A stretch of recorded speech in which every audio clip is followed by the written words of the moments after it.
ఇక బంగారం ధరలు భారీగా తగ్గాయి. 43 ఏళ్లలో తొలిసారి బంగారం ధరలు భారీగా పతనమయ్యాయి. బంగారం ధర వారం రోజుల్లో $5,200 నుంచి $4,400లకు పడిపోయింది. అంతర్జాతీయ పరిణామాలతో తగ్గినట్టు చెబుతున్నారు. హైదరాబాద్లో 24 క్యారెట్ల 10 గ్రాముల బంగారం ధర $1,34,450గా ఉంది.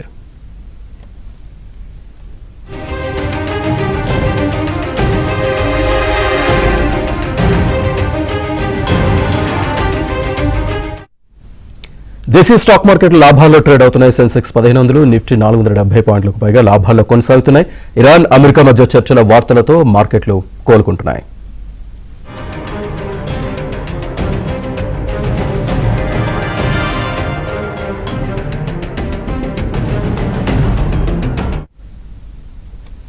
ఇక యుద్ధం ముగింపుపై ఆశలతో మార్కెట్లు అయితే ఖుషిగా ఉన్నాయి. బంగారానికి అయితే మళ్ళీ రెక్కలు వచ్చే అవకాశం ఉందా లేదా, దీనికి సంబంధించి పూర్తి డీటెయిల్స్ అందించడానికి అనలిస్ట్ అనిల్ కుమార్ గారు ఉన్నారు, బిజినెస్ అనలిస్ట్. అనిల్ కుమార్ గారు, good morning. Good morning. Sir, బంగారం రేట్లు గణనీయంగా తగ్గాయి, భారీగా తగ్గుతున్నాయి. ఇంకా ముందు తగ్గే అవకాశం ఉందా? మార్కెట్లో అయితే కొంచెం జోష్లోనే కనిపిస్తున్నాయి. ఇది ముందు అలాగే ఉండే అవకాశం ఉందా?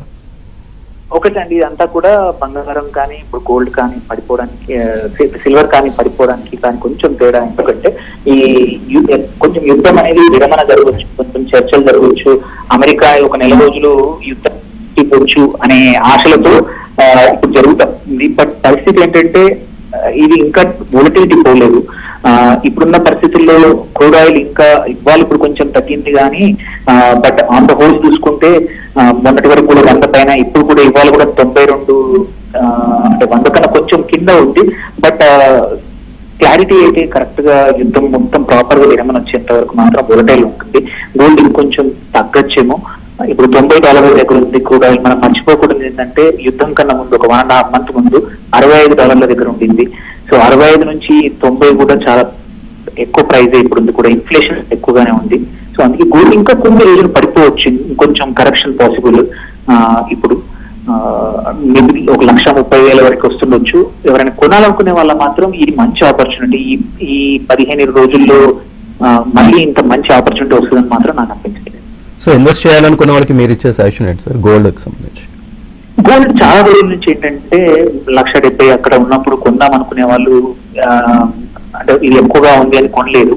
బట్ మీకు ఇప్పుడు 1 or 2 years లో పెళ్లిలు కానీ ఏమైనా ఉన్నాయి అంటే మాత్రం ఇది గుడ్ టైం, కొనేయండి. కొంచెం ఇప్పుడు కొనండి, కొనాలనుకున్న దాంట్లో సగం ఇప్పుడు కొని ఇంకొక 1 month ఆగి యుద్ధం అయిపోయాక ఇంకొక సగం కొనుక్కోండి.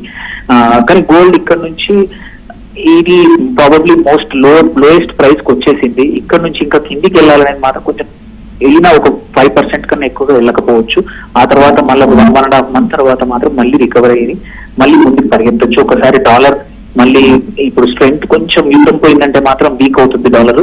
మళ్ళీ గోల్డ్ అండ్ సిల్వర్ మళ్ళీ ప్రేమ్ అవుతాయి అప్పుడు కూడా. సార్, క్రూడ్ ఆయిల్ ఏ విధంగా ఉండే అవకాశం ఉంది? ఎందుకంటే యుద్ధం ముగింపుకు సంబంధించి ఇరాన్ అమెరికా మధ్య చర్చలు సానుకూలంగా జరుగుతున్నాయని ట్రంప్ ప్రకటన చేయడంతో కొంచెం చమురు రేట్లు అయితే తగ్గుతున్న పరిస్థితి కనిపిస్తుంది కదా.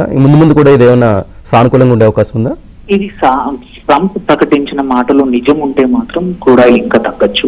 బట్ ఏంటంటే ట్రంప్ ఒకవైపు నుంచే మాట్లాడుతూ ఉన్నాడు, అవతల వైపు నిజంగానే జరుగుతుందా లేదా కూడా తెలియట్లేదు. మనం ట్రంప్ ఒక రోజులో 4 రకాల కామెంట్స్ వదులుతున్నాడు. కాబట్టి లాంగ్ టర్మ్ ఇన్వెస్టర్లు కానీ సీరియస్ ఇన్వెస్టర్స్ కూడా క్లారిటీ వచ్చేంత వరకు ఎంటర్ అవ్వకపోవడం మంచిది. తొందరపడి ఎక్కువ పెద్ద పొజిషన్స్ తీసుకొని మార్కెట్ ఇప్పుడు మళ్ళీ ఇవాళ మంచిగా పర్ఫామ్ చేస్తా ఉంది. మళ్ళీ ఇవాళ 23,475 పైన సెన్సెక్స్ వచ్చింది కదా అని తొందరపడి చేస్తే మాత్రం, ఎందుకంటే ట్రంప్ మాటలు నమ్మి చేస్తే మాత్రం ఇబ్బంది. అటు ఇరాన్ సైడ్ నుంచి కూడా క్లారిటీ వచ్చేంత వరకు పెద్ద పొజిషన్స్ తీసుకోకపోవడం మంచిది.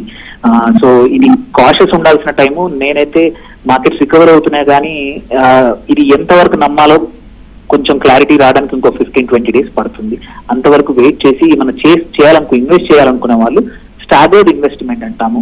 అంటే మీరు చేద్దామనుకుంటున్న అమౌంట్ లో 3-4 పార్ట్స్ చేసుకొని, ఇప్పుడు ఒక పార్ట్, నెక్స్ట్ వీక్ ఒక పార్ట్, అట్లా ఒక నెక్స్ట్ 1.5 month లో మీరు 4-5 రకాలుగా డివైడ్ చేసుకుంటే మంచిదండి. మీరు అన్నట్టుగా స్టాక్ మార్కెట్స్ అయితే ఈ రోజు నిన్న కూడా కొంచెం జోరుగానే వెళ్తున్న పరిస్థితి కనిపిస్తుంది. అంటే ముందు మార్కెట్ల ప్రభావం ఏ విధంగా ఉండే అవకాశం ఉందంటారు? అంటే ట్రంప్ ప్రకటన వల్ల ఈ విధమైన స్పెక్యులేషన్స్ వస్తున్నాయని అనుకోవచ్చు అంటారా? అంతే. యాక్చువల్లీ ఏంటంటే మేజర్గా ట్రంప్ ప్రకటన వల్ల తప్ప ఇంకేమీ లేదు. Otherwise actually even market last ఒక 1.5 month ఎలక్షన్ మన యుద్ధం అనౌన్స్మెంట్ అయ్యాక 10% వరకు కరెక్ట్ అయింది లోయెస్ట్. అదర్వైజ్ మన జీడిపి నంబర్స్ కానీ అన్ని బాగా ఉండింది. ఈ క్రూడ్ ఆయిల్ ప్రైసెస్ పెరగడం వల్ల ఇప్పుడు కొంచెం జీడిపి ఇంపాక్ట్ అవ్వచ్చు.